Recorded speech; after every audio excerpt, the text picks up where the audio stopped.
அடுத்து ஒரு கஸ்டமர் கேட்டிருந்தாரு. என்ன கொஸ்டின் அப்படின்னா வந்து, சார் நான் இப்போ ஒரு 2 மாதமாக இஎம்ஐ கட்ட முடியல. நான் ஒரு வண்டி வச்சுருக்கேன். அது ஒரு என்பிஎஃப்சி பேங்க்கில் வந்து லோன் போட்டிருக்கேன். அதில் தான் போயிட்டுருக்கு. இப்போ வந்து எனக்கு கலெக்ஷன் டீம்லேருந்து வந்து மிரட்டிகிட்டு இருக்காங்க. வந்து வண்டியை சீஸ் பண்ணிட்டு போயிடுவோம் அப்படின்னு மிரட்டிகிட்டு இருக்காங்க அப்படின்னு வந்து சொல்லியிருக்காங்க. ஸோ இது வந்து இப்படி சீஸ் பண்ணிட்டு போயிடுவாங்களா அப்படின்னு ஒரு கஸ்டமர் கேட்டிருந்தாரு. ஸோ நிறைய பேர் டிரைவர்ஸ் ஆகட்டும், நிறைய பேர் வண்டி வச்சுருப்பாங்க, டீ போர்டு போட்டு ஓட்டிகிட்டு இருப்பாங்க.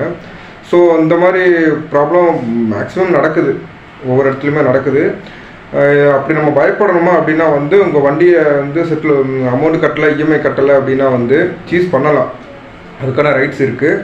பட் அதை எப்படி பண்ணணும் அப்படிங்கிறது ஒரு ப்ரொசீஜரும் ஆர்பிஐயும் சரி கவர்மெண்ட் கைட்லைன்ஸும் கரெக்டாக கொடுத்துருக்காங்க, நம்மளோட லா படி கொடுத்துருக்காங்க. அது என்னென்னு வந்து பார்த்திங்க அப்படின்னா வந்து, ஒரு கஸ்டமரோட வண்டி ரொம்ப நாளாக வந்து அமௌண்ட் கட்டலை, இஎம்ஐ கட்டலை, அது அப்படி இருக்குது அப்படின்னா வந்து அதை சீஸ் பண்ணணும்னா ப்ராப்பர் கோர்ட் ஆர்டர் வேணும்.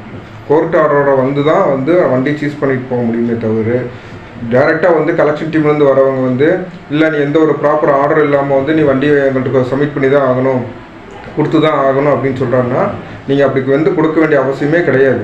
ஸோ அந்த மாதிரி வராங்கன்னா நீங்கள் ஃபஸ்ட்டு கேட்குறது வந்து ப்ராப்பர் ஆர்டர் கேளுங்க. கோர்ட் ஆர்டர் இல்லாமல் வந்து நம்ம வண்டியை வந்து இஎம்ஐ கட்டலை அப்படிங்கிறதுக்காக வந்து ஜப்தி பண்ணவே முடியாது. லோக்கல்